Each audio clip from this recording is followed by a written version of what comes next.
If I could start with just a quick opening question. One of the things that always interests me is the importance placed on the narrative and the delivery of the narrative. And both of you have talked about the charismatic power of the leader, because so often reform is described in, you know, the Key government or the Cameron government or the Howard government, the Rudd government. How much of it is narrative? How much of it is actually just literally the quality of the politics, and all of the other issues are actually, you know, significant influences on that outcome? Either one of you. Shall I go first? Well, I think, Robyn, the small target strategy is what's undermining the narrative power in Australian politics and policy, because you're so afraid of, you know, repeating the longest political suicide note in history, you know, the fight back policy.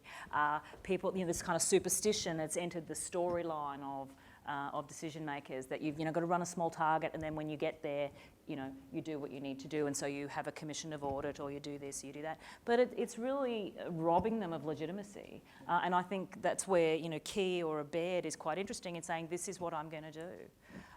You know, we could talk about it later, but I'm sure, you know, many of the Queensland people would struggle to say what the Newman government was about, because it came in on one agenda, and then quickly its lack of a narrative, its lack of an ability to operate the machine, then meant you had no agenda control, and all sorts of weird things came up. So I think the small target, and I think the way our politics is conducted is really problematic for that kind of thing. Of it. Yeah.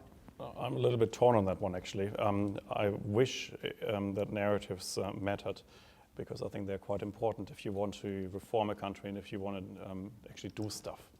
And I think it's working quite well, as I explained in the case of John Key. Why I'm a little bit hesitant about it is because I'm comparing Key's approval ratings to Angela Merkel's. Merkel's approval ratings are stratospheric, and she doesn't have a proper narrative apart from, you can trust me. She's, I think, quite deliberately trying to present herself as boring, a safe pair of hands, not too exciting, not too flash, and not too, or even her rhetoric is boring. It's hard to stay awake during her speeches. And there is currently a competition in Germany underway for the Youth Word of the Year, run by a publisher of dictionaries. And the leading, the front runner in this competition is a verb, to Merkel, meaning to dither, not to voice opinions, not to do anything. But to succeed. But it works really well for her, probably because these are scary times. There's the Euro crisis, there's Greece, there's all sorts of other stuff happening. So having someone there who just basically presents a safe pair of hands and says, you can trust me, and I'm going to be a little bit boring, but nothing's going to happen to you, might be the narrative that wins the support there. But I wish we could have proper narratives about, what am I actually going to do? What am I going to reform? Where can I make a difference? Where can I make this country a bit better? That's what John Key does. So I wish we had more such narratives and not the kind of just safe pair of hands. Safe pair of hands. No questions from the audience. Over here, microphone, thank you. And over there next. We've got a verb in Queensland which is denumanise. I just shared that with you while we went. My name's Gavin Kruk, New South Wales. Now, I worked about 5 years ago in Ministers' offices quite openly in saying all public servants were served by some rude swear word, you know, here around the office. And then I heard today Paul Bennett saying, I thought quite inspiring, public service, that includes me. Do you think that's kind of a cultural issue between New Zealand and Australia, or is that just a personal difference? Good point. Yep, absolutely. I had a conversation recently with Sir Martin Weavers, who was head of the Department of Prime Minister and Cabinet in Wellington, under two prime ministers, under Helen Clark first and then under John Key. And Martin said to me that people outside New Zealand are always surprised to find that that's even possible to serve two different prime ministers from two very different parties. But he says, well, isn't that exactly the Westminster system? Isn't that what the public service is supposed to be? Whereas, contrast with Australia, Abbott comes in and he basically fires a few heads of department while votes are still being counted. Apparently the head of the Treasury only found out Joe Hockey found out from his head of department that he had just been fired by the incoming Prime Minister without even informing his incoming Treasurer. That's not the way to really, well, yeah, but that's not the way to run a public service. And as Sir Martin argues, I think quite convincingly, New Zealand is probably the country that's closest to the original Westminster system of a public service, probably closer than Britain is today, and certainly closer than Australia is. But and I wouldn't disagree with most of that. We might have an academic debate about Westminster, but that's not for now. This is a comparatively recent development, okay, in Australia. This move really dates to the 1990s, and I think it tells you something about. And I mean, Howard himself and Arthur Sinodinos will admit, because they have, that the Night of the Long Knives was a huge mistake. It was a huge mistake, and it meant they couldn't operate government effectively for 2 years. So how has that eluded the institutional memory of the people who followed them? So Rudd didn't do that. He deliberately said we wouldn't do that. Well, it didn't help because they imploded internally. They had other kind of problems. But then Abbott's done it again. So why is that? It kind of doesn't really make any sense, does it? But I think it goes to the career politics question in Australia increasingly, because Howard, Keating had long exposure to the public service. They dealt with them, they got briefed by them and so on, dealt with them in Parliament. Something's really shifted in the kind of the tribalism of the two parties, and that career pathway means people don't have any exposure to the public service, so you construct them in this adversarial. As did Rudd, if you look at it. Just reflect on that while I go to the next question. He did, after they didn't do what he wanted in the first 4 months. Hi, Andrew from the Bureau of Statistics. If we take it that that there is a trend of a distancing between Cabinet and the public service, particularly senior public service, and we also take it for granted that there's a community expectation for evidence-based policy, given that the majority, albeit not all, of evidence comes by various means from the public service, particularly my own crowd in the Bureau of Statistics. How do you rationalise those two issues there? That you have a growing need for evidence, you have institutions working as hard as they can together to produce it and modernise it, but then the suggestion that there's a dislocation with the people who need to use it. So that separation of evidence, and also, I mean, one of the other phenomena I think both of you would have seen is the gradual reduction of funding going into oversight entities as well too. Good question. Who'd like to lead on that? Would you like me to lead on that? I wouldn't assume that they think they need it. Because Bronwyn Bishop is consuming all my attention, or that's consuming all my attention. So the capacity issue in terms of time and attention. So I'm not disrespecting the work. In a sense, what I'm saying is the routines and the processes are under so much pressure that there's actually no way in for that analysis that I, taxpayer, citizen, voter, think is really critical.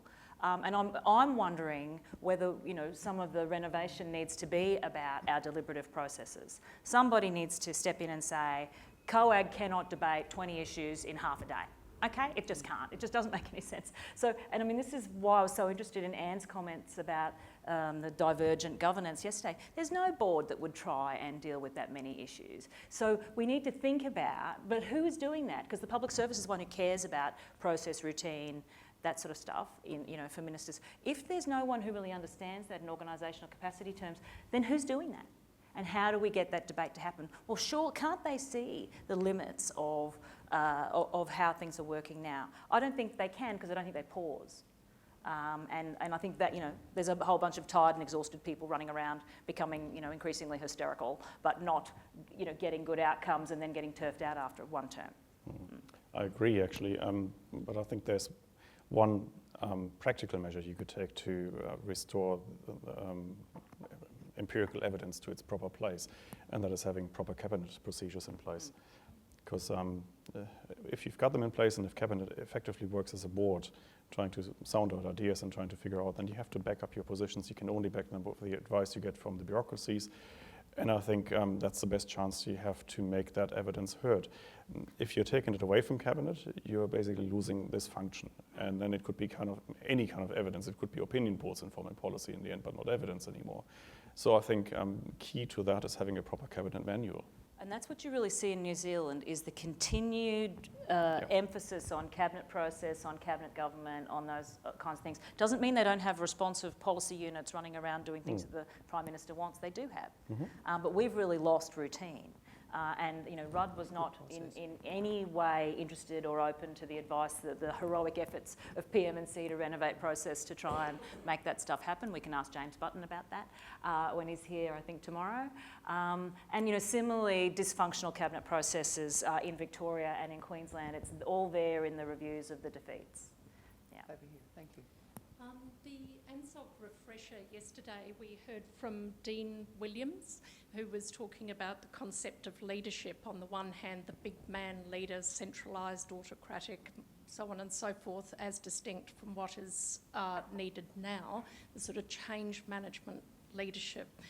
Very interesting to hear you talking about Australia and New Zealand, because I think it seems fairly clear as to that we've got two models at play there as well. It seems that the key government is more successful in change management.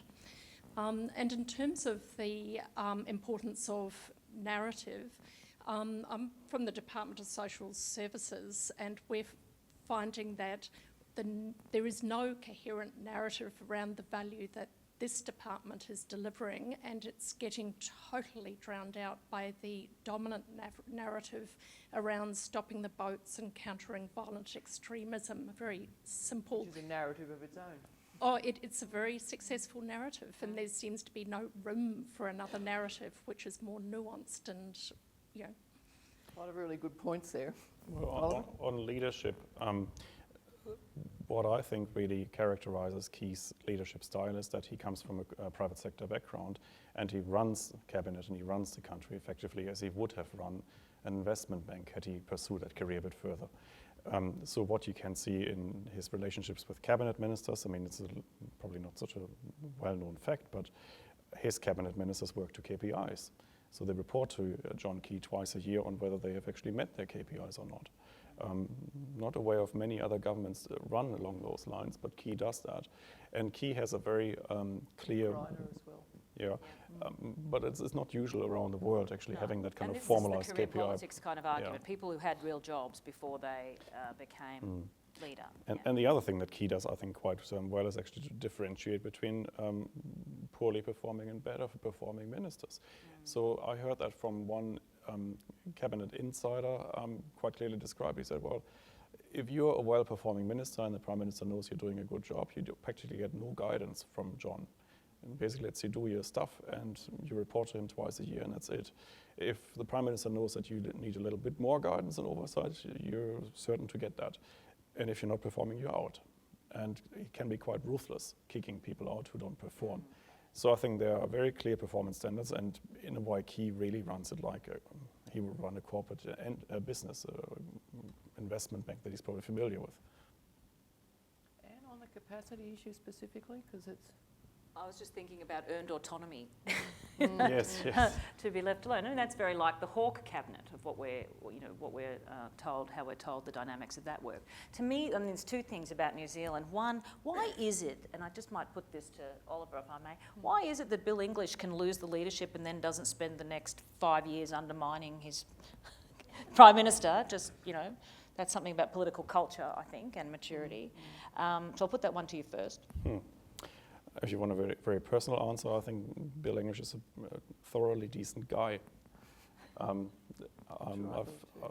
Probably one of the best politicians I've ever met, one of the most impressive ones. And I think that's one of the reasons also why this government is so successful, because you have a Minister of Finance with no personal ambitions beyond his current job, which is very unusual. I mean, think back to Howard and Costello. Think of, I don't have to mention the Rudd years, but think of Gordon Brown and Tony Blair and what civil war that was between number 11 and number 10. So the constellation of having a very experienced, very senior Minister of Finance who has no personal ambitions, practically unheard of recently. So I think that's working quite well. But it's probably in the personality of Bill English, who I think is, in his heart of hearts, a policy wonk who really wants to do stuff and is interested in policy work. But has had his go at the leadership, didn't work for him. He drew the consequences from that, and he's just doing a good job as Minister of Finance. If I can add, and it's interesting with Bill English, that he actually gives a huge amount of authority back to the public sector. So it's not actually, it runs contrary to some of Anne's observations about the centralisation of power. English has always been quite clear, you guys are there to manage. we can authorise it, but you in effect have to sort out a whole range of the terms of that operation and that engagement, which I've always found quite unique. I agree with you. Well, that goes to a really interesting understanding of what the job, you know, I mean, we could talk a lot more about narratives and storytelling and the, you know, the templates that people bring with them to the role of governing or the leader, you know, the prime ministership. You know, Rudd would be a really interesting example there. But that tells you that he doesn't think he's the chief operating officer. Whereas this is the complaint in the APS and at the state level is the minister thinks they're the chief operating officer of the department. They don't understand the boundaries and parameters. So I think some of the solutions to their organisational problems would be found in a renegotiation of that boundary. There is centralisation in New Zealand, but it's just not as extreme as ours, and it's, you know, it's done in subtle ways. But you know, there is a top five like there is everywhere else. Yeah, no, indeed, and authority and delegation for people to perform. Whereas, you know, we've got this kind of intermediate class of issues managers who kind of interfere in lots of things and take up a lot of people's time. So I think, you know, I think there really is a debate there that we need to have in Australia at least. Okay, thank you. I just have a quick question about parliamentary terms and the difference that makes, and also the difference between first past the post and never pay as a system. Okay, A quick question, they're hard for a so quick answer. the greatest madness in 3-year term, there's only 2 of them left in Australia, Queensland and the Commonwealth. Mixed member proportional obviously limits the capacity for anybody to get a majority, means you're constantly bargaining and negotiating to get your way. It's a different repertoire of skills and experience. What's so interesting about John Key in this term is that he's still got a minority government agreement, or you know, he's still got agreements with the minority parties even though he holds the majority. So that tells you something about personal mastery maybe, and about understanding of how you need to negotiate with people to get your own way. So I think we've got a much more adversarial culture. But even that, you know, you might learn a lesson from that, mightn't you? In your inability to negotiate support for your legislation or your budget, let's pretend, or you might learn a lesson from that in terms of forming a minority government, you know, after the election result doesn't go the way you want to do. And yet we had no learning from that at all. So I'm just really struck by this extraordinary lack of learning by the partisans in these things that are really cutting off their nose to spite their face. Mm. Well, he, of course, needs the minority parties to back him up because, especially after the Northland by-election, which he lost, he needs all the support he can get. So I think it was a wise move to keep him on board, just, you know, but as an insurance policy. Hubris might have come in and it didn't. Yeah, so that's interesting. What's the constraint on that? Well, it's because the numbers can always go. On parliamentary terms, I think 3 years is just not enough. I think 5 years, as they have in the UK now, is probably a little bit too long, so I'll probably go for the middle of sort of 4 years. It's kind of a reasonable compromise. MMP, don't get me started. It's beyond me why, of all things they could have imported from Germany, you know, why the electoral system? It doesn't work in Germany. I think it has actually led to a fracturing of the political system in Germany. I'm probably one of them in a small minority in the context of German politics who believes that Germany would do better under first-past-the-post system. I think there's only one person who also argues that, and it's the former federal president, Robyn, who was also president of the Constitutional Court for a while. But I think the two of us were probably the only ones who sympathize with FPP. MMP doesn't work in Germany because nobody understands it. In opinion polls, about 50% get it wrong, which vote matters most. It's led to a fracturing of the system. They've had 70 years to make it work. It still doesn't. It gets even worse in Germany because of federalism and a second chamber. On top of that, in New Zealand, if you really want to complicate your system, if you want to have all what's bad about the Australian Senate, then you should have MMP. Otherwise, I think if you want to have effective government, you should really return to what you had before. And if you want to compromise, and that's what I proposed in a paper a few years ago, if you really think you need to do something to safeguard the interests of smaller parties, then for God's sake, have a Senate in New Zealand, but return the lower house to first past the post. Good answer, good question. Turn them back, thank There's you. a lot to think about. Absolutely. Thank you for your presentations. I'm interested in how the caucus operates in New Zealand, and I must confess I can't recall how it works. What I do know is in Canada, in contrast to Australia and UK, that a caucus could never depose a sitting prime minister. It would have to go to a party convention. And that, it seems to me, creates a lot of instability that we see in both British as well as Australian politics, because it's very hard for a Prime Minister to trust his or her cabinet and that caucus as a whole. So I'm curious about the New Zealand system, but also, and any comments you have about that as one institutional change that could be made that would make a big difference. You have to correct me if I'm wrong about the Australian situation, Okay. but I think I was it is worried you were going to ask me about the New Zealand situation. but I think it's actually the same in both countries. So the Prime Minister serves at the pleasure of his caucus. Same in New Zealand, and I think it's the same situation here, which Tony Abbott needed reminding of, right? Yes, Yeah. Tony Abbott got quite Yeah. confused about that, as Kevin Rudd did before him. But He still, thought he was directly elected by the people. No, no, and I think that's the traditional Westminster model, isn't it? we all thought so, yeah. Yeah. But procedurally it's different, and what it means is you don't have to be looking over your shoulder every week in the newspaper. Calling a party convention is a big deal. Yeah.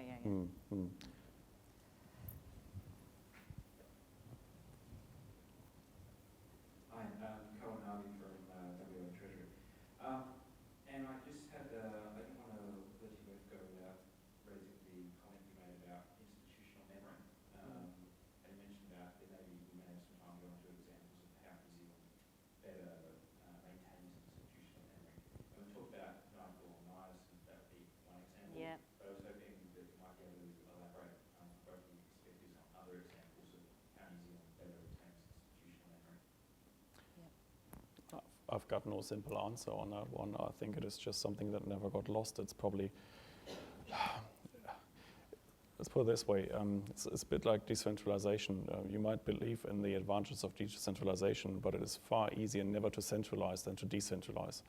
And it's the same with institutional memory. We all would like to keep it. You can't easily restore it once it's been lost. Maybe New Zealand was just fortunate that it never lost it, so it didn't have to rediscover it.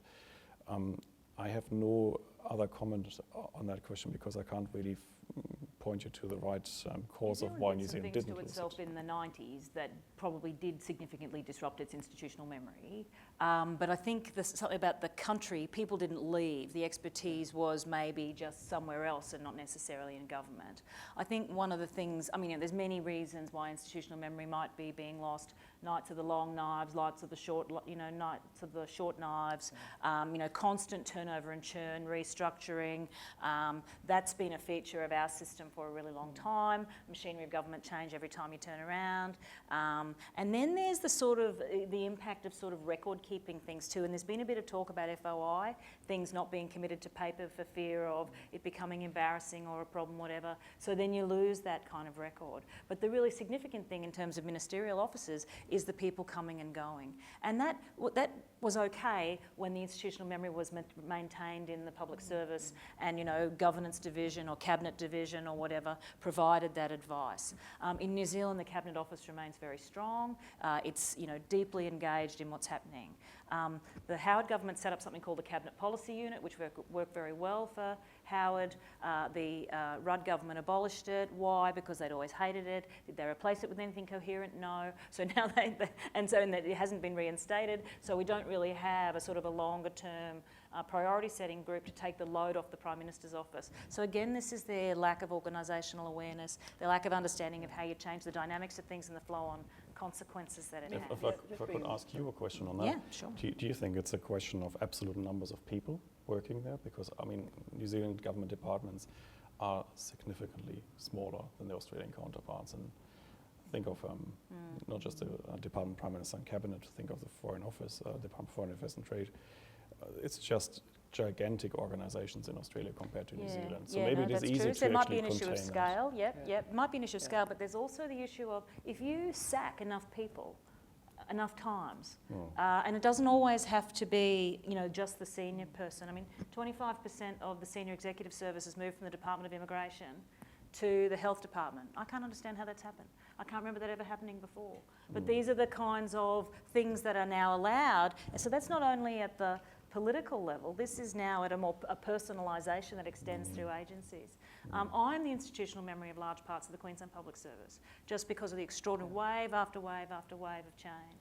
I think the other issue that oversits it is that there's got to be recognition that that's a bad thing, that loss of that institutional memory. Because certainly having worked with the Irish government, they intentionally brought they sought out graduates and their intellectual capital from overseas that they left during their difficult times. And New Zealand, I think, has captured back some of its thought leaders that we very avaricially poached over the Channel as well. And look, it's not to say that you should never try to forget things either. You want to have some organisational forgetting about things that you don't do well. But about the fundamentals, the routines, the processes, the principles, I think that's the stuff you want to hang on to. We might make this the last question. Dominic McCoy, I'm from the Metropolitan Cemeteries Board in Western Australia. We'll all end up there, so. It's very interesting. There's some interesting chats about difference in culture between Australia and New Zealand. And I'm interested to get your thoughts on what you think is the value, the potential value of humility as it relates to transparency and trust. And where that's come from was I was struck this morning by Paula Bennett's statement as a minister. I don't know if she's typical. To say, if you make a mistake, you just got to own it. You just, look, we stuffed up, but this is what we're going to do about it. Move on. And that to me seemed quite unusual when we look at what happens in the Australian context.